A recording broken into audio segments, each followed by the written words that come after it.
Hello friends, welcome to my channel. स्वागत करती हूँ आप लोगों को मेरी चैनल पे एक और नई वीडियो में। तो चलिए आज की वीडियो शुरू करते हैं। आज हम बात करने वाले हैं अस्त्रा माइक्रोवेव प्रोडक्ट लिमिटेड के बारे में, जिसका रिजल्ट हाल ही में आया था और एक अच्छा रिजल्ट ही आप लोग मान सकते हो। और जो शेयर का प्राइस है वो लगातार ऊपर जा रहे हैं, एक हेल्थी अप ट्रेंड में है अभी शेयर का प्राइस। तो चलिए हम लोग इस वीडियो में जानने की कोशिश करेंगे कि कंपनी का फाइनेंशियल परफॉर्मेंस कैसा है और किस तरीके से अपनी इंडस्ट्री में काम कर रहा है कंपनी। और टेक्निकली भी हम लोग देखेंगे शेयर प्राइस में किस तरीके का लेवल आगे आने वाले समय में आप लोग को शायद देखने को मिल सकता है। और तो चलिए वीडियो को शुरू करते हैं। तो वीडियो शुरू करने से पहले मैं पहले ही आप लोगों को डिस्क्लेमर देना चाहता हूँ कि ये कोई बाय या सेल का रिकमेंडेशन नहीं है। तो ये वीडियो सिर्फ और सिर्फ एक लर्निंग पर्पस के लिए ही बनाया गया है। तो अगर आप लोगों को किसी भी शेयर में डायरेक्ट बाय या सेल करना है तो अपने फाइनेंशियल एडवाइजर से ज़रूर बात कर लीजिएगा, क्योंकि ये वीडियो सिर्फ और सिर्फ एक लर्निंग पर्पस के लिए ही बनाया गया है। तो चलिए फटाफट वीडियो को शुरू करते हैं। तो अस्ट्रा माइक्रोवेव प्रोडक्ट का जो प्रोडक्ट लिमिटेड जो है उसका मेन सेक्टर है, काम करने वाला सेक्टर है वो डिफेंस सेक्टर। मतलब कंपनी का मेजर रेवेन्यू डिफेंस सेक्टर से ही आता है और ये कंपनी 100% डिफेंस सेक्टर में काम करता है। तो पहले मैं यहाँ पे आप लोगों को उसका मेन प्रोडक्ट दिखा देता हूँ। प्रोडक्ट में है राडार इलेक्ट्रॉनिक्स। तो मतलब राडार बनाते हैं कंपनी। इलेक्ट्रॉनिक्स वारफेयर भी एक तरीके का राडार ही होता है जो प्लेन में लगाया जाता है और हेलीकॉप्टर में लगाया जाता है, और जिससे दूसरे राडार को भी जाम किया जा सकता है। तो उस तरीके का प्रोडक्ट को बोलते हैं इलेक्ट्रॉनिक वारफेयर। तो वह मतलब इलेक्ट्रॉनिकली दूसरे राडार को भी खराब किया जा सकता है, जैसे कि हैक किया जाता है कंप्यूटर, ठीक उसी तरीके से काम करता है ये भी। और तीसरा जो है मिसाइल, यहाँ पे देखिए कंपनी ने नीचे ही लिखा हुआ है। तीसरा है मिसाइल, इसके पास है telemetry, space, metrology, hydrology and telecom. तो इस तरीके के कंपनी प्रोडक्ट बनाता है। इसके अंदर आप लोग देखोगे तो ये जो राडार इलेक्ट्रॉनिक्स है ये डिफेंस सेक्टर का है, इलेक्ट्रॉनिक्स वेरफेयर ये भी डिफेंस सेक्टर का है, एंड मिसाइल डिफेंस सेक्टर का है। स्पेस तो आप लोग जानते हो स्पेस सेक्टर का, एंड ये टेलीकॉम, हाइड्रोलॉजी और मेट्रोलॉजी और टेलीमेंट्री ये भी डिफेंस सेक्टर का ही है। लेकिन थोड़ा थोड़ा ये लोग पब्लिक सेक्टर में भी उसमें थोड़ा थोड़ा प्रोवाइड करता है, लेकिन ये सब भी मेजरली डिफेंस सेक्टर का ही है। तो चलिए एक बार कंपनी का एक ओवरव्यू मैं आप लोगों को दिखा देता हूँ कंपनी का मेनली। तो यहाँ पे देखिए परफॉर्मेंस हाईलाइट देखिए, यहाँ पे पहले देखिए स्टैंड लोन दिखा रहा है, तो इसको देख के कोई फायदा है नहीं। आप लोग दूसरे वाला देखिए, यहाँ पे देखिए कंसोलिडेटेड लिखा हुआ है, ये देखिए सेकंड फेज में ऊपर देखिए स्टैंड लोन और इसके नीचे देखिए कंसोलिडेटेड। तो आप लोग कंसोलिडेटेड में देखिए, अगर आप लोग ईयर ऑन ईयर बेसिस पे देखोगे तो यहाँ पे देखिए 7.9% का ग्रोथ है। अगेन अगर आप लोग ईयरली बेसिस पे देखोगे तो यहाँ पे 8.7% का ग्रोथ आप लोग को देखने को मिल रहा है। तो अगर आप लोग ईबिटा में देखोगे तो ईबिटा में भी सेम थोड़ा सा ज़्यादा है ईबिटा में ग्रोथ। यहाँ पे देखिए ईयर ऑन ईयर बेसिस पे 33.6% का ग्रोथ है, लेकिन अगर आप लोग ईयरली बेसिस पे देखोगे तो यहाँ पे 65.5% का ग्रोथ आप लोगों को देखने को मिल रहा है।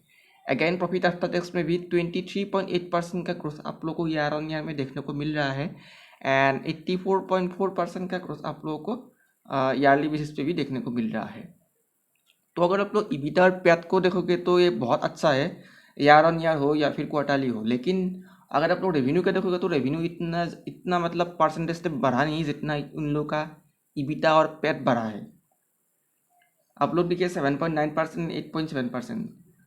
तो आप लोगों ने टीवी में सुन रहे हो कि डिफेंस सेक्टर का ग्रोथ बहुत ज़्यादा है, 20x, 11x, 10x, 15x, कोई इस तरीके से बोल रहा है। लेकिन इस कंपनी का अगर आप लोग रेवेन्यू ग्रोथ देखोगे तो वो बहुत ही कम है उसके मुकाबले।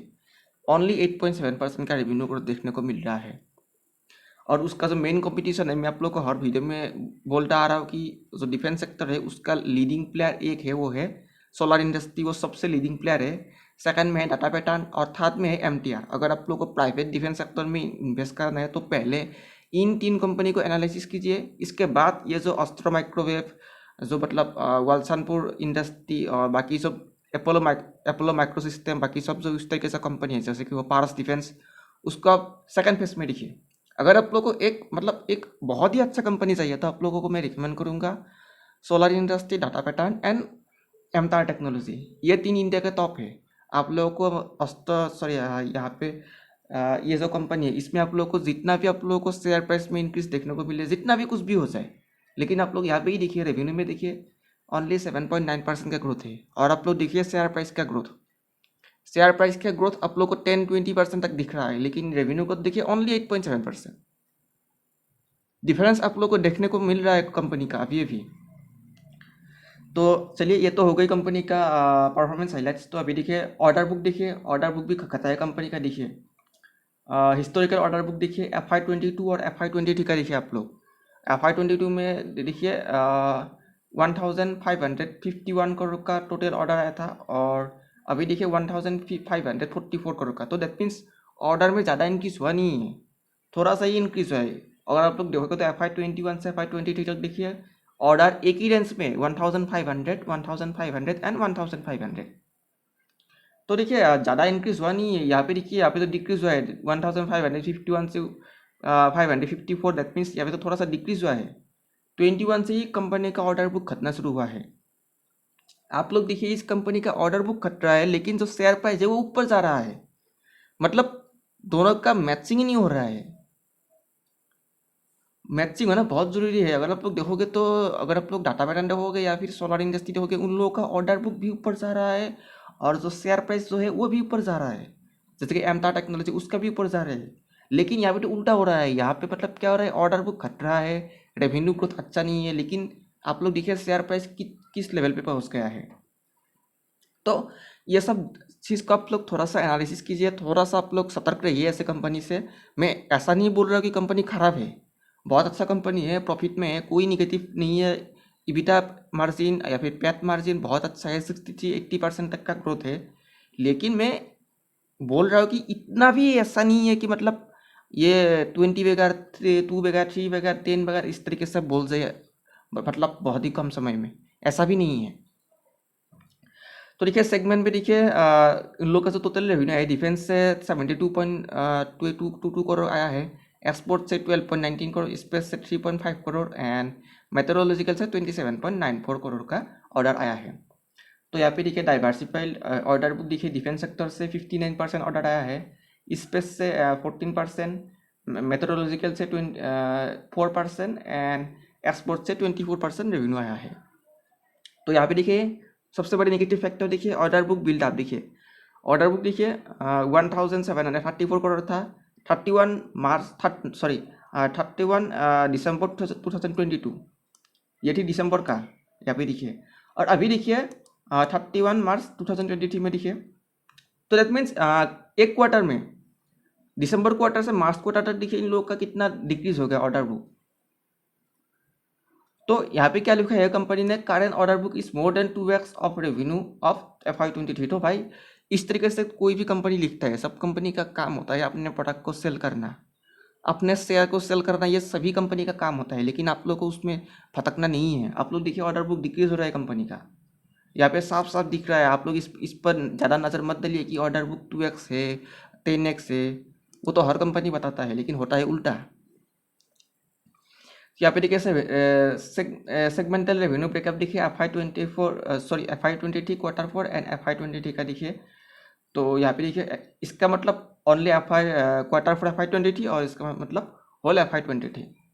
तो रेवेन्यू बिल्डअप देखिए, अगर मैं आप लोगों को दिखाऊं तो Q4 FY23 में देखिए 39.8% का आया है, जो पहले Q3 FY23 में 65.3%। तो यहाँ पे भी घटा है अगेन।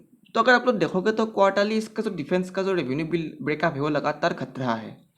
अगेन आप लोग देखोगे तो स्पेस का बढ़ा है, तो एक्सपोर्ट का भी बढ़ा है एंड मेट्रोलॉजिकल का सेम है। तो यहाँ पे एक और निगेटिव फैक्टर है कि जो डिफेंस सेक्टर का जो रेवेन्यू ब्रेकअप है ना, वो लगातार घट रहा है। यहाँ पे देखिए आप लोग 57%, इसके बाद 66, 65, 39, मतलब ये को इस क्वार्टर में तो और भी घटा है। तो यहाँ पे देखिए stand loan profit and loss, इसको तो देखकर कोई फायदा नहीं है, हम लोग को स्टैंड लोन से कोई मतलब है नहीं। तो मैं आप लोग को फटाफट उसको 50 नंबर पेज पे ले चलता हूँ, क्योंकि बहुत लंबा प्रेजेंटेशन है, इतना देखकर कोई फायदा है नहीं हम लोग को। तो देखिए जार्नी सो फार, तो देखिए मैं यही एक बार आप लोगों को दिखाना चाहता हूँ कि 30 years Austro microwave product limited. तो देखिए सबसे पहले कंपनी 1991 में शुरू हुई थी, शुरू होते ही टेलीकॉम सेक्टर में एंटर किया था। और उसके बाद देखिए कंपनी का प्रोडक्ट देखिए, कंपनी किस तरीके से अपने आप तो ग्रोथ कर रहा है। ऐसा नहीं है कि कंपनी मतलब ग्रोथ नहीं कर रहा है, ऐसा भी है कि कंपनी ग्रोथ कर रहा है, कंपनी अच्छा कंपनी है, खराब कंपनी में इस कंपनी को नहीं बोल रहा हूँ। लेकिन मतलब आप लोग को थोड़ा सा सतर्क होने की ज़रूरत है, थोड़ा सा। ऐसा नहीं कि इन्वेस्ट कर दिया और 10 साल के लिए हम लोग देखेंगे नहीं, ऐसा भी नहीं है। थोड़ा सा आप लोग नज़र बना के रखिए। तो देखिए मैं यहाँ पे आप लोगों को इसलिए दिखाना चाहता हूँ कि यहाँ पे देखिए अपकमिंग दिखा रहा है मल्टी फंक्शन रडार।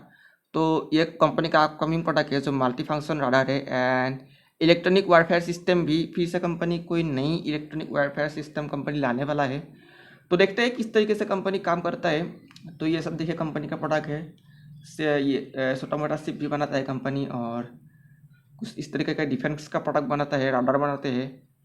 तो प्रोडक्ट रेंज में दिखे, डिफेंस पे दिखे radar, electronic warfare, missile, electronics, telemetry, counter drones. तो काउंटर ड्रोन्स भी बनाता है कंपनी, लेकिन इतना भी हाई लेवल पे नहीं है। अगर आप लोग को काउंटर ड्रोन्स पहले कंपनी चाहिए तो आप लोग को जेनटेक में जाना पड़ेगा, क्योंकि जेनटेक इंडिया का नंबर 1 प्राइवेट कंपनी है जो काउंटर ड्रोन सिस्टम बनाता है।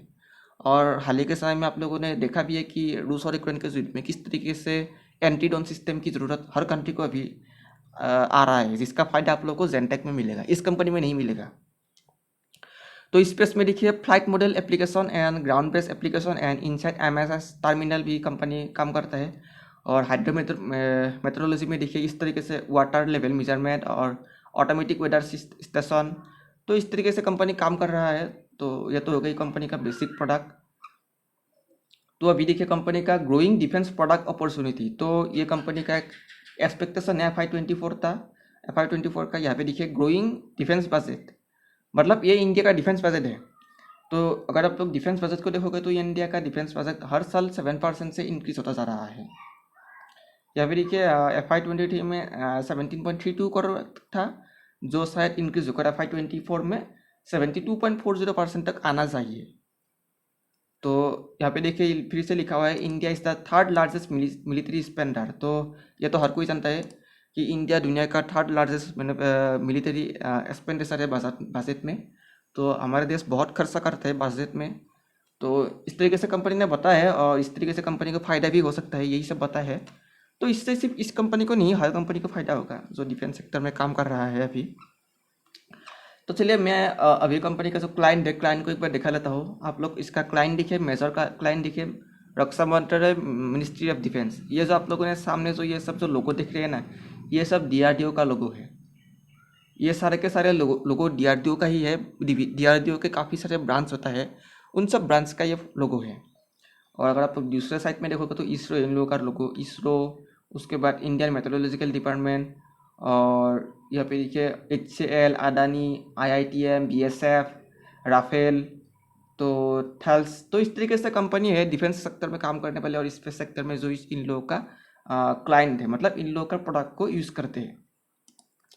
तो चलिए मैं अभी आप लोगों को फटाफट इन लोगों का जो सॉरी वेट 1 मिनट, मैं यहाँ पे वेट सॉरी मैं थोड़ा सा लेट हो गई। यहाँ पे देखिए, हाँ अभी देखिए मैं आप लोग को अभी कंपनी का मेन PNL में ले चलता हूँ। यहाँ पे देखिए स्टैंड लोन PNL ही दिखा रहा है कंपनी ने, क्योंकि अभी तक कोई भी कंसोलिडेटेड ऐड नहीं किया है। तो स्टैंड लोन से ही हम लोग देख लेते हैं एक बार फिर से। तो देखिए स्टैंड लोन में देखिए आप लोग रेवेन्यू देखिए, आप लोग रेवेन्यू फॉर ऑपरेशन देखिए FY23 में देखिए 807 करोड़, अगेन FY22 में 735 करोड़ का रेवेन्यू था उन लोग का। तो डेफिनेटली यहाँ पे रेवेन्यू कंपनी का इंक्रीज हुआ है। तो ग्रॉस प्रॉफिट मार्जिन देखोगे तो यहाँ भी ग्रॉस प्रॉफिट मार्जिन में भी इंक्रीज हुआ है, 28.7% से 35.7% तक इंक्रीज हो गया है। अगेन EBITDA में आप लोगों को मार्जिन में आप लोगों को इंप्रूवमेंट देखने को मिल रहा है। तो देखिए 11.8% से 18.5% तक EBITDA मार्जिन आ गया है। तो EBIT मार्जिन देखिए, EBIT मार्जिन में भी आप लोगों को इंक्रीज देखने को मिल रहा है, 9.9% से 16.3% तक आया है। अगेन प्रॉफिट आफ्टर टैक्स देखिए, और उसका मार्जिन देखिए 5.5% से 9.5% तक आ गया है। तो दैट मीन्स अगर आप लोग कंपनी का अगर फाइनेंशियल रिपोर्ट देखोगे तो हर तरीके से कंपनी प्रॉफिट में है। अगेन रेवेन्यू ग्रोथ भी है, प्रॉफिट ग्रोथ भी है, EBITDA मार्जिन ग्रोथ है, profit after tax margin growth है। सारे फैक्टर कंपनी के पॉजिटिव पे हैं, कहीं पे भी निगेटिव ग्रोथ है नहीं। तो बहुत अच्छा कंपनी है फाइनेंशियल वाइज। तो यहाँ पे देखिए अभी बैलेंस शीट में अभी आप लोग को दिखाना चाहता हूँ कंपनी का बैलेंस शीट। देखिए कंपनी के पास लोन ना की बराबर है, बहुत कम बोरोइंग है कंपनी का। यहाँ पे देखिए बोरोइंग देखिए ओनली 5 करोड़ का बोरोइंग दिखा रहा है कंपनी का। तो कंपनी के पास बोरोइंग ना की बराबर है, ज़्यादा है नहीं। और यहाँ यहाँ पे देखिए, सॉरी 5 करोड़ नहीं, यहाँ पे देखिए, यहाँ पे तो है नहीं, मतलब नॉन करेंट लाइबिलिटीज में देखिए बोरोइंग कंपनी के पास बहुत कम है, ओनली 3 करोड़। तो करेंट लाइबिलिटीज में देखिए 166 करोड़ का बोरोइंग है। तो करेंट लाइबिलिटीज दैट मीन्स जो लोन कंपनी को बहुत जल्दी पे करना है। तो टोटल बोरोइंग कंपनी के पास लगभग 169 करोड़ का बोरोइंग है, कंपनी के पास है। तो 169-70 करोड़ के आसपास कंपनी के पास लोन है अभी भी। तो कंपनी के पास 3 सब्सिडरी ग्रुप भी है। तो यहाँ पे देखिए BE इलेक्ट्रॉनिक्स है और एलियस ग्रुप है एंड ऑस्ट्रो राफेल ग्रुप भी कंपनी का सब्सिडरी ग्रुप है। तो ये तो हो गई कंपनी का basic presentation and financial highlight. तो चलिए मैं अभी आप लोग को स्किनर.इन में ले चलता हूँ और वहाँ पे कंपनी का जो रेशियो है उसको एक बार देख लेते हैं हम लोग। तो मार्केट कैप देखिए 3346 करोड़ का मार्केट कैप है और पी रेशियो देखिए बहुत ज़्यादा है, वैल्यूएशन काफ़ी ज़्यादा है, 47.9 के पी पे है। ROC बहुत अच्छा है, 17% का है। डेप देखिए 185 करोड़ का है। अगेन सेल्स ग्रोथ देखिए 3 ईयर्स का 20.4%, ये भी काफ़ी अच्छा है। ROC देखिए 3 ईयर्स का 12.8%, तो 3 ईयर्स ROC से अभी करेंट का ROC इंक्रीज हुआ है। अगेन PG रेशियो देखिए अनदर लेवल पे है, 11.7% का वैल्यूएशन, काफ़ी ज़्यादा है इस कंपनी का वैल्यूएशन। तो डेप्ट टू इक्विटी रेशियो देखिए ना कि बराबर है, डेप्ट करेंट रेशियो देखिए बहुत अच्छा है 2.53, क्विक रेशियो भी 1.28, ये भी काफ़ी अच्छा है। ऐसा टर्नओवर रेशियो कंपनी का थोड़ा कम है, 1 के नीचे है। एंटरप्राइज वैल्यू देखिए मार्केट कैप से थोड़ा सा ज़्यादा है क्योंकि कंपनी के पास लोन है। और इंटरेस्ट कवरेज रेशियो देखिए काफ़ी खराब है कंपनी का, काफ़ी खराब। आप देखिए सबसे बड़ी नेगेटिव फैक्टर ये एक आ गया, इंटरेस्ट कवरेज रेशियो ओनली 4.14, काफ़ी खराब है कंपनी का इंटरेस्ट कवरेज। तो इंटरेस्ट कवरेज रेशियो कंपनी का काफ़ी ख़राब है। तो दैट मीन्स कंपनी का जितना लोन है उससे सिर्फ 4% ही ज़्यादा कंपनी कमाता है। तो इंटरेस्ट कवरेज रेशियो मुझे बिल्कुल पसंद नहीं है कंपनी का। तो इंटरेस्ट कवरेज रेशियो थोड़ा सा कम है। एंड CMP अपन FCF देखिए नेगेटिव में है, प्राइस टू कैश फ्लो भी नेगेटिव में है एंड फ्री कैश फ्लो तो पूरा का पूरा नेगेटिव में ही है। तो नेगेटिव इसलिए है क्योंकि कंपनी अभी एग्रेसिवली बहुत मतलब ग्रोथ प्लान कर रही है, जिसके कारण कंपनी का आप लोग को फ्री कैश फ्लो नेगेटिव में देखने को मिल रहा है। तो अगर आप लोग पी रेशियो देखोगे, मीडियन पी तो देखिए यहाँ पे उसका जो मीडियन पी है वो है 18.8 का, जिससे काफ़ी ऊपर है कंपनी का पी, अभी 47 के पी के आसपास है। तो वैल्यूएशन काफ़ी ज़्यादा है कंपनी का। तो अगर आप क्वार्टरली रिजल्ट देखोगे तो देखिए क्वार्टरली रिजल्ट लगातार इंक्रीज होता जा रहा है। देखिए दिसंबर में 220 करोड़, उसके बाद देखिए 258 करोड़। और यहाँ पे देखिए मार्जिन देखिए, लेकिन मार्जिन में थोड़ा सा गड़बड़ हो गया है, 23% से 13%। तो अगर आप लोग क्वार्टरली देखोगे तो मार्जिन बहुत खच चुका है कंपनी का। अगर आप लोग नेट प्रॉफिट भी देखोगे तो नेट प्रॉफिट भी खच चुका है क्वार्टरली बेसिस पे। लेकिन अगर आप लोग ईयर ऑन ईयर बेसिस पे देखोगे तो यहाँ पे आप लोगों को देखिए 11 करोड़ से 14 करोड़ तक आ गया है। लेकिन यहाँ पे ईयर ऑन ईयर देख के कोई फ़ायदा है नहीं, क्योंकि इस कंपनी का कोई सीजनेबल बिजनेस नहीं है। तो मैं आप लोगों के लिए एक और वीडियो का प्लानिंग कर रहा हूँ, जहाँ पे मैं आप लोगों को बताऊंगा कि किस में ईयर ऑन ईयर देखना है और किस में क्वार्टर ऑन क्वार्टर देखना है। अगर इस वीडियो में मैं आप लोगों को बता दूंगी तो वीडियो बहुत लंबा हो जाएगा, आप लोग बोर हो जाओगे। तो मैं बहुत जल्दी एक टॉपिक के ऊपर वीडियो लेकर आऊँगी कि किसके ऊपर आप किस सेक्टर में आप लोग को ईयर ऑन ईयर देखना है और किस सेक्टर में आप लोगों को क्वार्टर ऑन क्वार्टर रिजल्ट देखना है। तो चलिए प्रॉफिट एंड लॉस में देखिए अभी ईयरली बेसिस पे देखिए 750 करोड़ से 816 करोड़ तक इंक्रीज हुआ है। तो ऑपरेटिंग प्रॉफिट मार्जिन इंक्रीज हुआ है ईयरली बेसिस पे। अगेन नेट प्रॉफिट भी कंपनी का बहुत सारा इंक्रीज हो गया है। तो अगर आप लोग बोरिंग की बात करें तो बोरिंग लगातार इंक्रीज होता जा रहा है कंपनी का, 70 करोड़ से 185 करोड़ तक आ गया है लोन। तो लोन थोड़ा सा भरा है कंपनी का। तो कैश फ्लो दिखे, नेट कैश फ्लो दिखे 21 करोड़ और ऑपरेटिंग एक्टिविटी दिखिए 25 करोड़ माइनस। तो इस बात को मैं पहले ही आप लोगों को बता चुका है कि कैश फ्लो एटलीस्ट पॉजिटिव में होना बहुत ज़रूरी है किसी भी कंपनी के लिए। और मैं आज तक मैं आप लोगों को बता रहा हूँ, एक भी ऐसी कंपनी में मैंने आज तक इन्वेस्ट नहीं किया है जिस कंपनी का कैश फ्लो निगेटिव में हो। क्योंकि मुझे पर्सनली ऐसा लगता है कि operating activity from cash flow positive में होना बहुत ज़रूरी है किसी भी कंपनी के लिए, चाहे वो PNL में 1000 करोड़ का भी प्रॉफिट क्यों ना दिखा दे। तो ये तो थी एक मेरा बेसिक ओपिनियन। आप लोगों के हिसाब से इन्वेस्ट कीजिए, आप लोग खुद से समझदार हो, आप लोग खुद के हिसाब से इन्वेस्ट कीजिए। ये तो सिर्फ एक मेरा बेसिक ओपिनियन आप लोगों के सामने लेकर आया। और रेशियो देखिए ROC देखिए लगातार इंक्रीज होता जा रहा है, 11% से 17% तक आया है। तो यहाँ पे देखिए प्रोमोटर होल्डिंग ना कि बराबर है, 8.27% सा जो भी घटाकर 7.17% तक लाया है। तो काफ़ी घट गया है प्रोमोटर होल्डिंग। तो यहाँ पे देखिए FI का होल्डिंग भी घटा है, सितंबर में 3.13% था, उसके बाद 2.32 और 2.32 अभी अनचेंज है। अगेन पब्लिक का होल्डिंग देखिए भर भर के इस कंपनी के हैं, पब्लिक ने इस कंपनी में भर भर के होल्डिंग किया है। तो एक बार देख ही लेते हैं पब्लिक में कोई बड़ा नाम है क्या। तो पब्लिक में तो अभी तक तो कोई बड़ा नाम तो है नहीं। यहाँ पे देखिए राधाकृष्ण दामिनी जी का भी होल्डिंग है, 1.3% का होल्डिंग इसका है अभी भी, और बहुत पहले से ही उनका होल्डिंग था इस कंपनी में। तो बड़े इन्वेस्टर का भी होल्डिंग है इस कंपनी में। तो चलिए फटाफट मैं अभी आप लोगों को एक बार टेक्निकल दिखा लेता हूँ कंपनी का। तो अगर आप लोग टेक्निकल वाइज देखोगे तो इस कंपनी का अगर शेयर प्राइस देखोगे तो बुलिश ट्रेंड आप लोग को नजर आएगा। तो पहले मैं आप लोग को एक बार मंथली चार्ट ही दिखा लेता हूँ कंपनी का। तो मंथली चार्ट पे देखिए कंपनी का ट्रेंड बुलिश में है अभी। यहाँ पे देखिए कंपनी अपने मेजर टॉप के पास खड़ा है। तो कंपनी का हाई है 375 का। तो अगर कंपनी 375 को तोड़ता है तो आगे वाले समय में आप लोग को और भी टारगेट ऊपर की तरफ देखने को मिल सकता है, बड़ा टारगेट। तो देखते हैं आने वाले समय में किस तरीके से रिजल्ट आता है कंपनी के, और किस तरीके के फाइनेंशियल परफॉर्मेंस आता है, और किस तरीके के ऑर्डर बुक आता है। क्योंकि यहाँ पे कंपनी का सेल्स तो इंक्रीज होता जा रहा है। सेल्स मीन्स जो ऑर्डर पहले आया था उसका कंपनी अभी डिलीवर कर रहा है, लेकिन करेंट सिनेरियो में कंपनी का ऑर्डर बुक काफ़ी ज़्यादा खच चुका है। इस बात को भी आप लोग इग्नोर मत कीजिए। तो ये भी एक देखने वाली चीज़ है आने वाले समय में किस तरीके से ऑर्डर बुक आते हैं कंपनी का। तो अगर मेरे भाषा में बोलूँ तो आप लोगों को तो ट्रेंड अभी बुलिश ट्रेंड में है कंपनी का। तो काफ़ी बुलिश साइड में है कंपनी अभी। तो यहाँ पे मैं अभी आप लोग को एक बार वीकली चार्ट दिखा लेता हूँ। तो देखिए वीकली चार्ट पे देखिए कंपनी ने यहाँ पे एक ट्रेंड लाइन को फॉलो किया है। यहाँ पे देखिए first, second, third, fourth, fifth time, यहाँ पे 5 टाइम कंपनी ने सपोर्ट लिया है। और सपोर्ट लेकर अभी देखिए कंपनी के पास एक रेजिस्टेंस है अभी। तो 375 के आसपास एक जो हाई था वो एक रेजिस्टेंस है। तो कंपनी अगर इसको तोड़ता है तो आप लोगों को और भी ऊपर की तरफ टारगेट देखने को मिल सकता है। और इसके लिए कंपनी को अपने फाइनेंशियल और जो मतलब ऑर्डर बुक है उसमें भी बूस्ट लाना बहुत ज़रूरी है।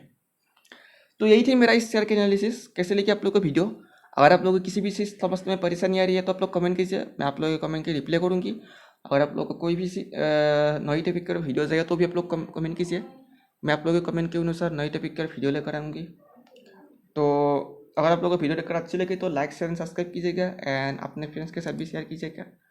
तो मिलते हैं नेक्स्ट वीडियो में, तब तक के लिए bye bye, take care, thank you.